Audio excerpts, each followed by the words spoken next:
wasize mu ijuru baririmba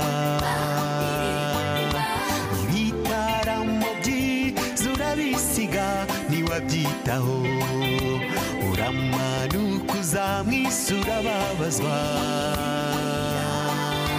mbwira mwami ni kiwancaga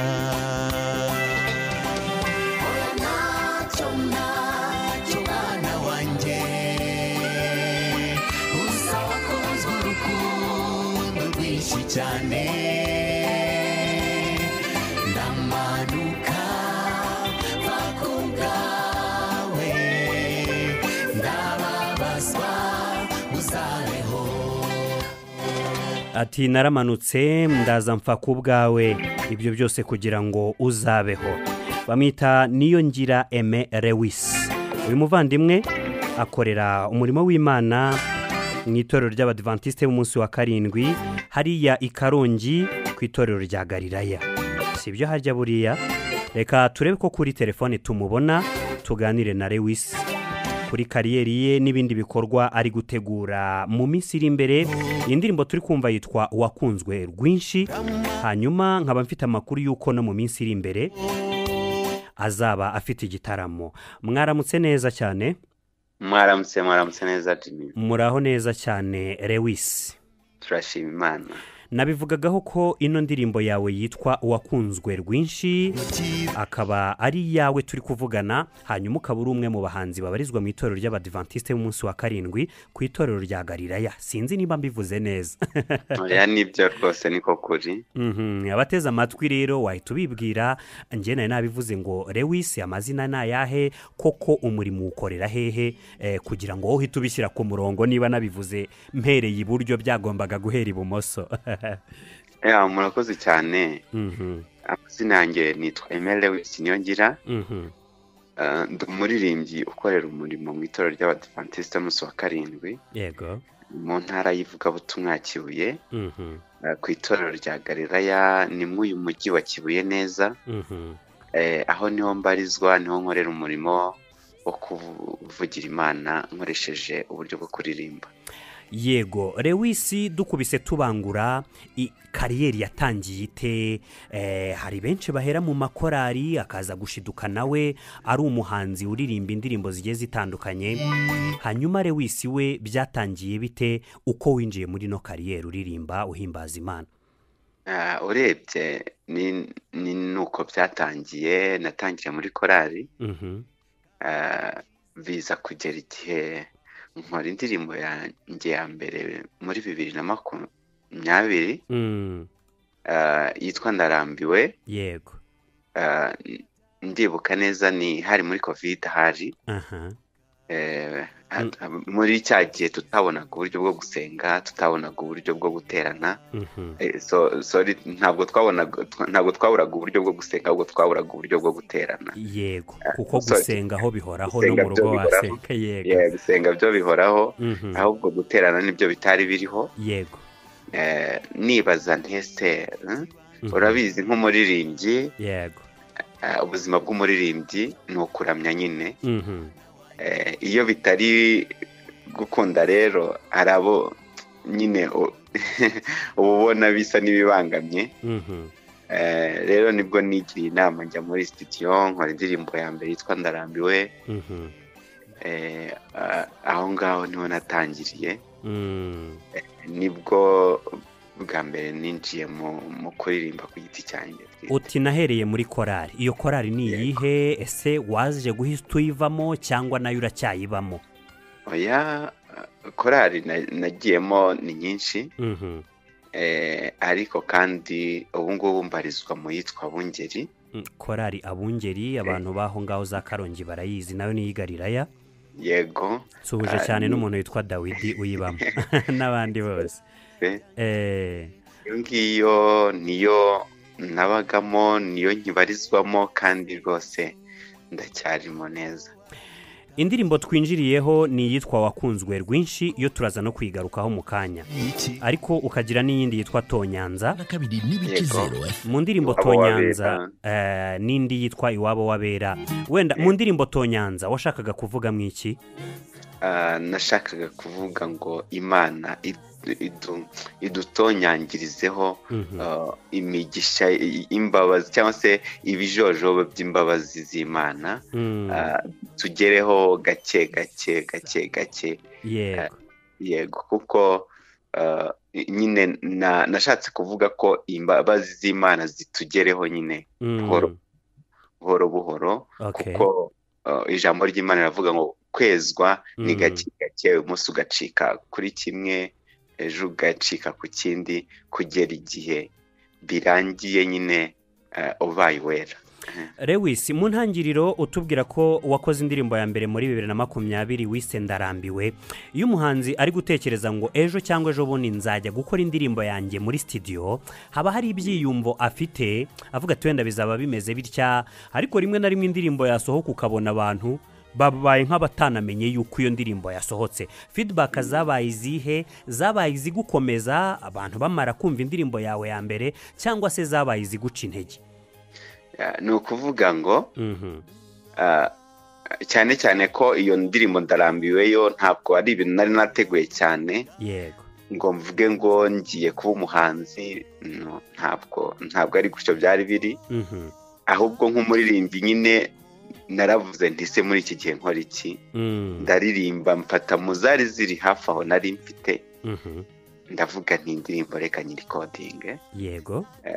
Rero ikimara kugera hanze nibwo abantu bambwiye ati courage, rwose ijya mbere, ntangira no kubona ubutumire ari indirimbo imwe, yego. Ndavuga nti rero ubwo ntangiye kubona ubutumire reka nkore n'izindi, yego, ninjiramo gutyo. Okay. Kuko iyo batampa courage cyangwa se iyo ntabona feedback nziza, ntago nari bukomeze. Byagenze neza rwose, ndashima abantu b'Imana ukuntu bakiriye ubutumwa bwiza binyuze muri iyo ndirimbo, bigatuma bintera umwete no gukomerezaho ubu ngubu. Yego, ibyo bice uherereyemo bya Karongi nabibayemo imyaka hafi 10. Nzi ko abahanzi atari benshi by'umwihariko mu kuramya no guhimbaza Imana, by'umwihariko nko mu itorero barizwamo, hari witwa Steven Munyaneza, hari wowe, abo nibo mise nkurura vuba mu itorero ry'Abadventiste bo munsi wa 7. Kuri ubu ishusho imeze ite? Yaba ese baba bariyongereye, ese ibitaramo bihagaze bite mu bihe nk'ibi ngibi?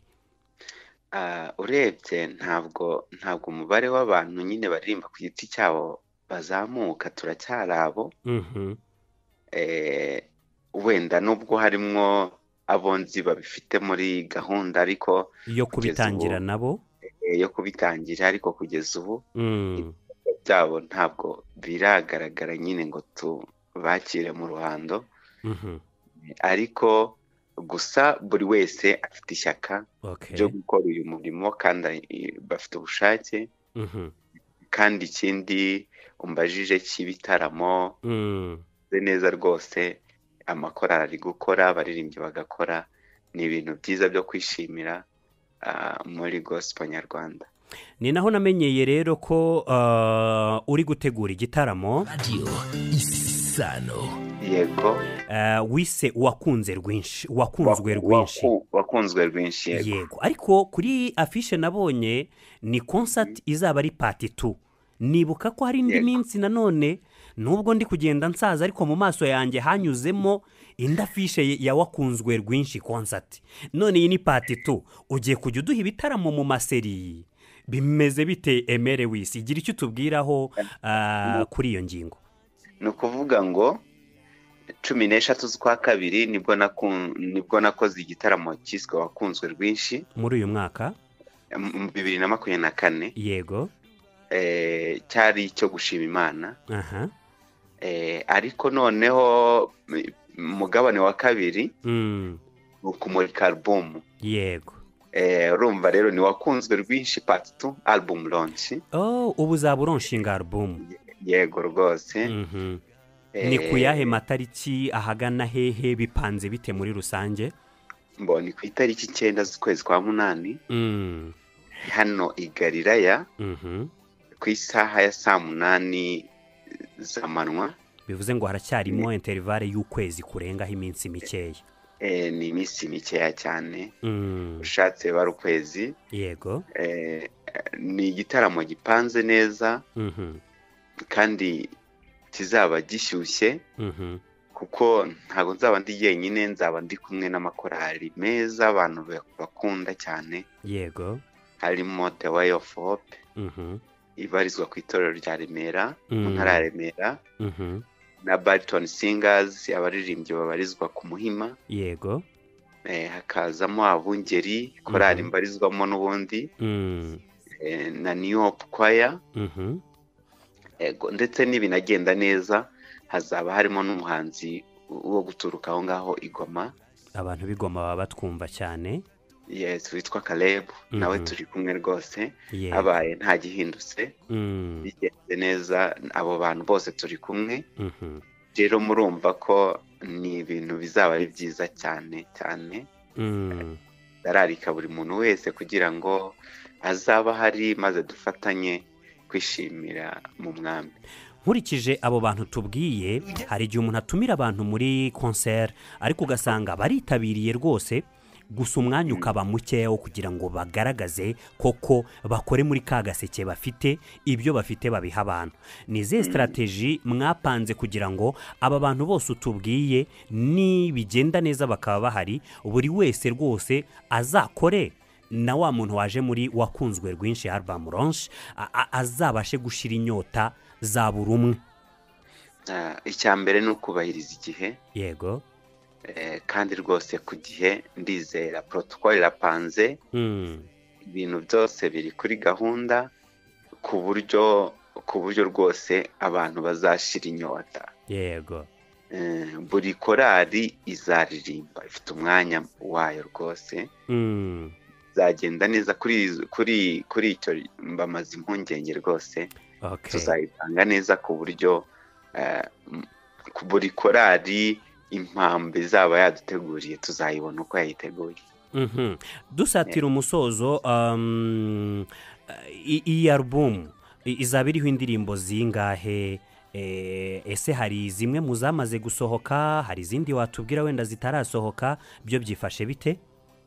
Indirimbo iyi album izaba iriho indirimbo 10. Yego. Harimo izamaze gusohoka, harimo n'izo mutarabona. Yego. Kandi nziza uzabona uwo munsi. Rwose ndabararitse, tuzahabane mwebwe gusa amatsiko azashira. Mbere yo kukurekura, nk'iyi ndirimbo wakunzwe rwinshi, umuntu ayiteze amatwi arumva ko atari diskete, mu gihe mu bihe byashize mu myaka ishize mu itorero ryanyu ry'Abadventiste y'umunsi wa karindwi wasangaga rwose kurekura wa muziki wacurangiwe kuri piano bigoranye. Aime Lewis yabyinjiye mate? Ese ni gahunda igiye gukomeza cyangwa ni amatwi yanjye atari kumva neza, ikaba ari piano yabicuza ariko mu rwego ngewe biri kuncanga? Gira icyo tubwira kuri iyo ngingo.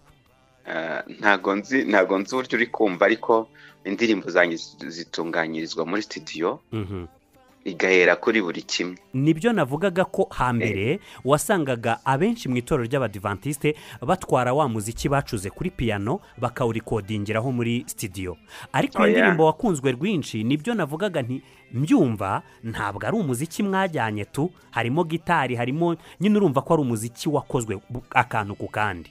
Yego, ni nabyo ndimo. Yego. Ni ukuvuga ngo nyine ndashaka umuziki uri kuri standard buri muntu wese yashima. Buri muntu wese yashima, akavuga ati ibyo aribyo byose uyu muntu ku rwego ariho nyine agerageza kwita. Urumva ni indirimbo irimo saxophone, irimo gitari, n'umuproducer nyine sinzi ukuntu, ariko ni mwiza yabinkoreye neza, ndamushima. Yego. Ninde wayikoze iyi? yakozwe na River Studio Samu ndamuzi akunze gukorera amakorari cyane abantu benshi baramuzi biba binakwiye ko tunamuvuga kubera ko burya kenshi tumenya ngo iyi ndirimbo ni ya Aime Lewis ariko icyuya cyaramurenza bikora nawe rwose indabyo ze tukazimuha Lewis uti ni ibintu biryoshye umuziki ukaba uri kuri standard ariko nanone bamwe mu bantu bakuru kuri twebwe bakavuga bati rubyiruko ibi muri kutuzanira ni ibiki ugasanga wo kubyumva ntabwo ari ko abakuru kuri wowe nko mu itorero babyumva izo ntambara cyangwa izo challenge ntabwo ujya uhura nazo hari uwo twigeze kuganira witwa Elisa Claude yamenyekanye cyane muri Yesaraje ariko ambwira ati ibi bintu nubwo tuba tubikora bamwe barakubwira bati ko muri guta umwimerere wowe urabivugaho iki ntabwo arabikubwira ko uri guta umwimerere uko byamera kose ibintu bishya abantu batinda kubyakira yego nubwo ntawe urabimbwira ariko ndabizi ko icyo kibazo hari abo kibaho kenshi ariko ibintu bishya abantu batinda kubyakira yego ariko kandi nanone ntabwo ari twe dukwiye gusigaza inyuma mu muziki yego dukwiye kujya mu cyerekezo umuziki uri kujyamo ariko tukirinda gutandukira kuko hari ibigomba kugira umuziki nyine wa gospel n'ibigomba kugira umuziki wa secular biratandukanye yego urakoze cyane tugana ku musozo ni iki wabwira bari bakurikiye Radio Isano muri uyu mwanya tugiranye nawe Aime Lewis aracyarimo igihe kigera ku kwezi indirimbo zawe bazagenda bazumva hanyuma n'abari muri ibyo bice bya Karongi Rutsiro Nyamasheke bakunda ibyo bitaramo ubibutse ya tariki bazaze kubana nawe icyambere reka mbashimire Isano Radio muraba agaciro cyane kandi ngushimire nawe Claude wanyakiriye urakoze cyane umugisha hanyuma abo icyo nabwira abakunzi ba Radio Isano unabibutse unababwiraho ibihangano bya Lewis biri ku mbuga nkoranyambaga ndababwira ngo mushishikarire kumva ubutumwa bwiza buri mu ndirimbo zanjye kandi mwibuke gukora subscribe kuri channel yanjye Aime Lewis official yego niho indirimbo zanjye zose ziri n'izindi zitaraza muzajya muzibona kugira ngo mujye muzibona mu buryo bworoshye buryo wakoze subscribe notification bikugeraho uhita ubibona rwose mbabwira ngo muzaze muri benshi abanyamasheke aba Karongi Rusizi Rubavu aho mbese Isano Radio iri kugera kuri ya munsi muzaze dutaramane maze izina ry'Imana yacu rihabwa icyubahiro urakoze cyane Aime Lewis reka tugushimire kandi n'ibyo byose uri gutegura ukomeze imyiteguro myiza kariyeri yawe izamuke ari nako kuzamuka kwayo birusheho no kuzamura ubwami bw'Imana murakoze cyane murakoze Imana ibamugisha arakoze cyane niyo ngira Aime Lewis akaba ari umwe mu bahanzi abaririmbyi babarizwa hariya i Galilaya mu ntara y'ivugabutumwa ya Kibuye ariko itorero rya Galilaya buriya ni hazamo akantu k'intara y'ivugabutumwa ujya umenya ko uwo muntu ari uwo mu itorero ry'Abadventiste y'umunsi wa karindwi ntabwo ndumva muri ADPR bakoresha iyo terme arakoze cyane rero niyo ngira Aime Lewis akubwiye ibyo ari kugutegurira kandi mu minsi iri imbere wenda tuzabigarukaho byegereje turabanza dutumikira abadutumye noneho tuze kumva indirimbo ye turerekeza ku yandi makuru njyewe nitwa Jimmy Claude turacyari kumwe mu Isano Gospel Connection